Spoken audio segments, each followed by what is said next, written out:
The Nazis established the SS-Handschar, a Bosnian Muslim Waffen-SS division, early 1943.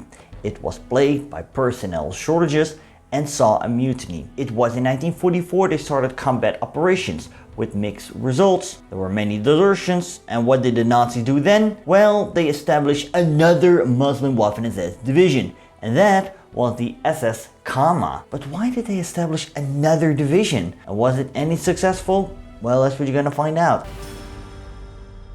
Good to have you back on the channel. If you're new, my name is Stefan. I'm a Dutch history teacher and I love to cover these niche historical topics like the non-German Axis formations, for example. If you find it interesting as well, consider subscribing, hit the notification bell. You can support me via Patreon, via PayPal, via Super Thanks, or you can buy me a coffee. The Nazis created a Bosnian Waffen-SS unit named the SS-Handschar early 1943. From the get-go, there were shortages in personnel. There was a mutiny. After initial success in the field, morale plummeted and mass desertion occurred, and the unit committed atrocities against the Serbian population in Bosnia. Then why establish another unit? Let's discuss. But some background first, real quick. So what is today the country of Bosnia and Herzegovina was back in the day a part of the Kingdom of Yugoslavia that was overthrown by the Axis powers in April 1941. 40% of this kingdom went to the independent state of Croatia, which was basically present-day Croatia and Bosnia and Herzegovina. And it was put under the rule of Ante Pavelic, the leader of the Ustaša movement. Inside the borders of the so-called NDH, there also lived many Serbs, Jews and Roma. They became the victim of persecution and expulsion. Bosnian Muslims were not specifically targeted by the Ustaša, but they were targeted by the Chetniks and also attacked by the partisans. These were the two main resistance groups in Axis-occupied Yugoslavia, although many Chetnik units also collaborated with the Axis from time to time. A complicated mess which I covered in a lot of other videos. I'll put the link in the pinned comment. So the NDH, the independent state of Croatia, was highly unstable and the Croatian army could not quell the unrest. So the Germans had to do so. But they were also fighting on the Eastern Front and needed all the manpower they could get. And thus, Himmler, SS, came up with the idea to form a Waffen-SS division that consisted of Bosnian Muslims. He proposed the idea to Hitler and Hitler agreed. And thus the SS-Handschar saw the light of day early 1943. The Bosnian Waffen-SS would be deployed inside Yugoslavia to keep order there. To lead the recruitment, SS Obergruppenführer Artur Phleps was chosen and he was assisted by Amin al-Husseini, an Arab nationalist from Mandatory Palestine. After 1 month, 8,000 Bosnian men had volunteered. Not the amount the Waffen-SS was hoping for, but substantial nonetheless. They were transported to France, where they had to conduct training. Now the men were very upset by this because they preferred staying in Bosnia, where they could protect their families and loved ones from Chetnik or partisan terror. SS Commander Carl Gustav Sauersweiss dealt with the issues of discontent. Despite this, a mutiny broke out by infiltrators that was quickly crushed. Over a dozen were executed and hundreds were sent to labor camps. The remaining men continued their training in Germany, and early 1944 they were ready for combat. After initial successes against the partisans,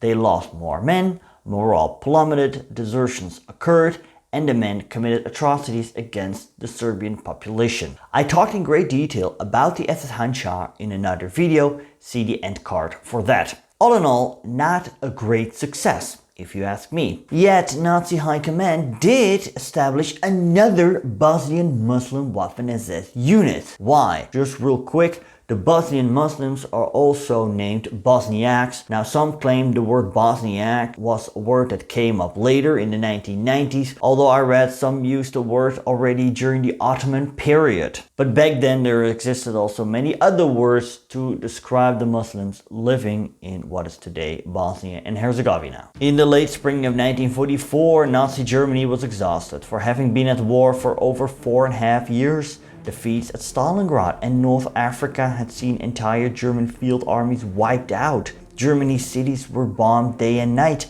The Allies were about to land in France, and the Red Army had become a military juggernaut that pushed the Germans out with great power. In order to free up manpower from elsewhere, Reichsführer SS Heinrich Himmler wanted to create more non-German formations, and he turned once again to the Muslims in Bosnia. They could be mobilized against the partisans that were led by Tito, who had formed his army to a well-equipped fighting force. But also in Yugoslavia, the writing was on the wall for Nazi Germany and its allies. Hitler agreed immediately to Himmler's proposal to create another Bosnian Waffen-SS division. The establishment order went out on the 28th of May 1944 and recruiting started on June 10th. Responsible for recruitment was Gottlob Berger, and the plan was that the unit had to be ready at the end of the year. But from the get-go, things went not as planned. The division was authorized to have a reduced strength of 19,000 men, but it was very unlikely that the SS-Handschar would reach this number, as its sister unit, the SS-Handschar, had great difficulty with filling its ranks. To make up for this, also Catholics were allowed to join, and the spine of the unit were to be German officers and NCOs. Also 1,350 men of the SS-Handschar were transferred to the SS-Handschar. The 1st Division commander was SS-Standartenführer Helmut Reitel. The name of the division was the 23rd Waffen Mountain Division of the SS-Handschar 2nd Croatian. This time there was no discussion about the name. A kama was a short Turkish sword or fighting knife, usually about 20 centimeters long and commonly carried by shepherds guarding their flocks in the hills. The uniform was very similar to that of the SS-Handschar. The soldiers wore the standard field grey with camouflage SS smocks. The vest was worn field grey for in the field, red for ceremonial occasions. German members of the unit were encouraged to wear the vest to show solidarity, but the standard SS field cap was allowed. The emblem of the division was intended to be a collar patch with a 16-point sunburst emblem. It had been designed, but there is no evidence that it has ever been worn or produced in large quantities. Plain black collar patches were worn. The division was a mountain division, so the Edelweiss badge on the upper right arm was worn, and in the opposite left arm the red and white checkerboard shield of Croatia as a national shield, just under the Nazi eagle. Over the summer of 1944, things became more dire for the Third Reich, with the Allied landings in the west, as well as the Red Army's mighty Operation Bagration in the east. It seemed the days of the Nazis were numbered. Thousands of German soldiers died every day and much equipment was lost. Therefore, no priority was given by German High Command for a second-tier unit that had to conduct anti-partisan operations in far-off Yugoslavia. And it seemed not many men inside Yugoslavia were willing to come forward to join the Germans in a losing battle. Now, those who did come forward were those who mostly wanted to protect their own families from partisan terror. They were reluctant to leave Bosnia for training because they believed that by the time they would return, their families would be dead. And where the SS-Handschar was sent to southern France for training, the men of the SS-Handschar were sent to Bajka, which is located in what was back then southern Hungary and now northern Serbia. There were many ethnic Germans living there. The partisans were not very active in that region, and that was a positive thing, so therefore the partisans could not intervene with the men's training. Troubles, however, started right from the get-go, as a German SS commander reported. On one occasion, my Muslims entered a village and shot all the pigs. The Hungarian farmers were furious. I too was angry and raised hell with them about it. Ali, my interpreter, told me that this was normal and that pigs were dirty animals anyway.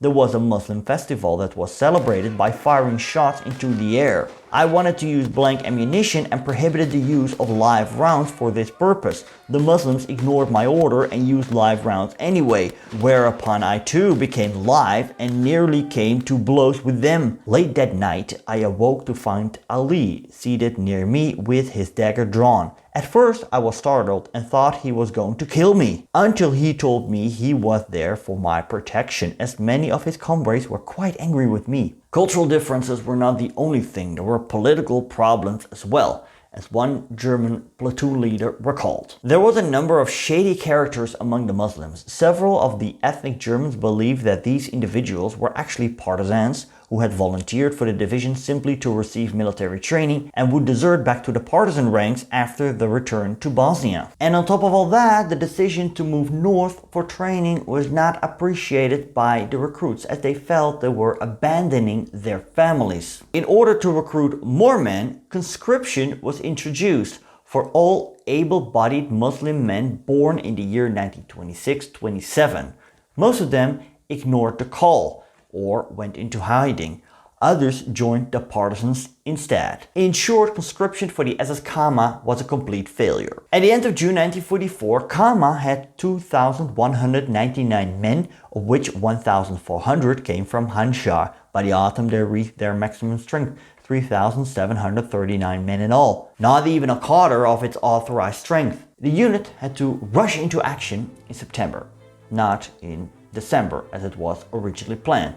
That had to do with the fact that Romania has switched sides, which brought the front closer to Yugoslavia. Despite a couple of thousand Bosnian men had undergone training, they were far from prepared. Commander SS Standartenführer Helmut Reithel had to make way for SS Brigadeführer Gustav Lombard. Berlin realized how unprepared the men were, woefully understrength, undertrained, and equipment almost non-existent. And on the 1st of October 1944, the order was given to disband the unit. Therefore, we can ask ourselves, did the men of the SS Kama see any combat at all? Because there's no mention of Kama in the OKW War Diary, the official record of all Wehrmacht engagements during the war. When the unit was disbanded, the ethnic Germans were put into the 31st SS Volunteer Grenadier Division, which fought against the partisans and Red Army troops during the Battle of Batina in November 1944. Some of the men of the SS Kama were put into Kampfgruppe Sea and fought near the river Tisa against the Red Army. SS Obergruppenführer Karl von Pfeffer-Wildenbruch, who was stationed in Hungary, did mention the following in a telegram. Combat-ready parts of Division Lombard, including the Muslims of the Kama Division, deployed on the Theiss to protect the Bachka. We can assume hundreds of Bosniaks fought against the Soviets in Hungary. Now the idea was that the remaining men of the SS Kama, when it was disbanded, officially near the end of October, were to be transported to southern Bosnia, where they were to be put in SS police militia under the umbrella of the SS-Handschar. But on its way there, many took the opportunity to desert. After the unit was disbanded, the division's number 23 was reassigned to the Dutch 23rd SS Freiwilligen Panzergrenadier Division, Nederland. I covered Dutch in the Waffen-SS in many other videos, see the end screen. Now, interesting enough is that there also occurred a mutiny inside the ranks of the men of the SS Kama during the war. Before reaching the border of Croatia, one German recalled the following. Some of the Bosnians attempted to desert. Untersturmführer Fiedler tried to stop them and stood in their way. They just shot him and threw his body in the water. Sturmbannführer Sear believed himself forced to let them go. They took a large number of weapons, including machine guns and a considerable amount of ammunition with them. This proves that the SS-Handschar mutiny was technically not the only Waffen-SS mutiny that occurred in history. I also believe that the Ukrainian men of the Waffen-SS did perform a mutiny in some sort. That's perhaps something for the future. But there's one thing that we know for certain, is that the SS Kama was a complete and utter failure. Thanks to my patrons, you see their names on the screen, and a special thanks to Rainy Bachtel, Thomas Sabiega, Damian Wallace, Connor, Marcus Gass, Nick Terranova, Mark Littlehill, Justin Trebell, Tanya Dixie, Susanna Di Bella, Fabrizio, Robert Meehan, David H. Ovett, Wayback History, Michael Prusi, Daniel Holland, and Marcus Fielding. If you want to learn more about the SS-Handschar, well, I got a 33-minute video for you at the ready right here. And I also covered Dutch volunteers in the Waffen-SS. I have a whole playlist for you right here. Thank you so much for watching. Please buy me a coffee because I'm a little bit tired. And I'll see you later.